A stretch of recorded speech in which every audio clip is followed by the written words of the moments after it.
అందరికీ నమస్కారం. నేను ఒక డిఎస్సి అభ్యర్థిని. గత కొద్ది రోజులుగా డిఎస్సి పోస్ట్పోన్ చేయాలని ఎంతోమంది ధర్నాలు చేయడం జరుగుతుంది. అండ్ ఇదంతా కూడా మన రాష్ట్ర సీఎం అయిన రేవంత్ రెడ్డి గారికి తక్కువ అర్థం అవ్వడం కూడా జరుగుతుంది. ఇందులో ఏ పార్టీ కూడా ఇన్వాల్వ్ అవ్వలేదు. కేవలం నిరుద్యోగులే తమ బాధను వ్యక్తపరచుకోవడానికి బయటకు వచ్చి ఇలా మాట్లాడదామని వచ్చి ఉన్నారు. కానీ పోలీసులేమో అది నిరసనలు లైక్ ధర్నాలు అని చెప్పేసి అరెస్ట్ చేస్తున్నారు. కనీసం ఆ బాధను వినడానికి కూడా ఎవరు ముందుకు రావట్లేదు. బాధ చెప్పుకుందామన్నా కూడా వినే నాదుడే లేడు. ఇంకా మీడియా కూడా చాలా వరకు కరెక్ట్గా సమాచారం తెలుసుకోకుండా గ్రూప్ 2కి మరియు డిఎస్సికి లింక్ పెట్టడం జరుగుతుంది. మేము కోరుకుంటుంది ఏంటంటే గత జూన్ నెలలో అసలు లైన్గా ఎగ్జామ్స్ పెట్టడం జరిగింది. ఫస్ట్ మే 30 లైక్ మే 20 నుంచి టెట్ ఎగ్జామ్ జరిగింది.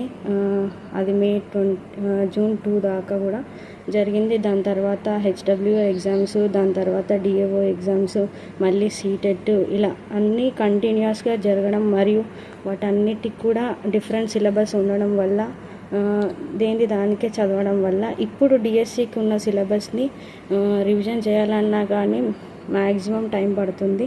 అండ్ సిలబస్ చూస్తే చాలా ఉంది. దాన్ని సిలబస్ కాపీని ఒకసారి గూగుల్లో సెర్చ్ చేసి చూడండి.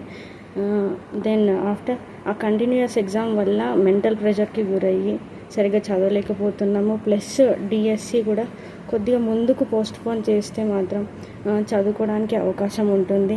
అలాగే ఈ మధ్యలో ఎగ్జామ్స్కి కూడా మినిమం టైం గ్యాప్ లేకుండా పెట్టి ఉన్నారు. ఆ మినిమం టైం గ్యాప్ పెట్టి ఉన్నా కూడా మేము పోస్ట్పోన్ కానీ దేనికి కానీ అడగకపోతుండే. అండ్ ఇందులో కూడా ఏ పార్టీ ఇన్వాల్వ్ అవ్వలేదు. అండ్ ఏ కోచింగ్ సెంటర్స్ కూడా మమ్మల్ని ఇలా చేయండి అలా చేయండి అని మమ్మల్ని ఇన్ఫ్లుయెన్స్ చేయడం లేదు. ఇంకా టైం ఇస్తే కంప్లీట్గా సిలబస్ కంప్లీట్ చేసే అవకాశం ఉంటుంది.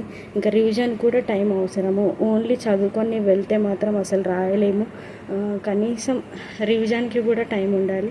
యాక్చువల్గా అయితే రూల్స్ ప్రకారం అయితే టెట్కి మరియు డిఎస్సికి 45 days టైం గ్యాప్ ఉండాల్సి ఉంటుంది. కానీ అలాంటిదేం లేకుండా జస్ట్ 36 daysలో చదువుకొని రివిజన్ చేసి రాయడం అనేది ఇంపాసిబుల్.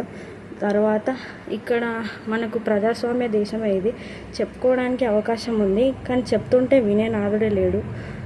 వినడానికి కనీసం సీఎం గారు కూడా స్పందించటలేదు. అలాగే ఎంతోమంది కాల్స్ చేసి ఉన్నాము, వాళ్ళందరూ కూడా రెస్పాండ్ అవుతున్నారు. కానీ అసలు పాజిటివ్ రియాక్షన్ ఉందో లేదో మాకైతే తెలీదు.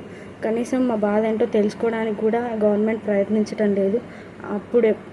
అప్పుడు నిరుద్యోగుల వల్లనే నిరుద్యోగులను కలిసి మాట్లాడి గెలిచినామని వాళ్ళే చెప్పి ఉన్నారు. మరి అలాంటి నిరుద్యోగులే ఇప్పుడు కనీసం చర్చలకు రమ్మని అడుగుతుంటే కూడా కనీసం గవర్నమెంట్ మా వైపు కూడా చూడట్లేదు. ఇంకా వేరే పార్టీలు ఇన్వాల్వ్ అయ్యి ఉన్నాయని నిందలు వేస్తున్నారు. మేము కోరుకుంటుంది పోస్ట్పోన్ మాత్రమే. పోస్ట్పోన్ ఇస్తే మాత్రం చదువుకోవడానికి అవకాశాలు ఉంటాయి. ఎంతోమంది వెయిట్ చేస్తున్నారు ఈ ఎగ్జామ్ కోసం, దానికి ఒప్పుకుంటాం.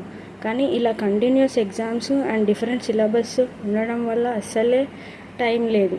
సో ఆ టైం ఉంటే చదువుకొని మంచిగా రాస్తామని మేము మనవి చేసుకుంటున్నాము. అండ్ చాలామంది ఇబ్బంది పడుతున్నారు, ఇంకా ఎంతోమంది ఏడుస్తున్నారు. ప్లీజ్ దయచేసి అర్థం చేసుకోండి.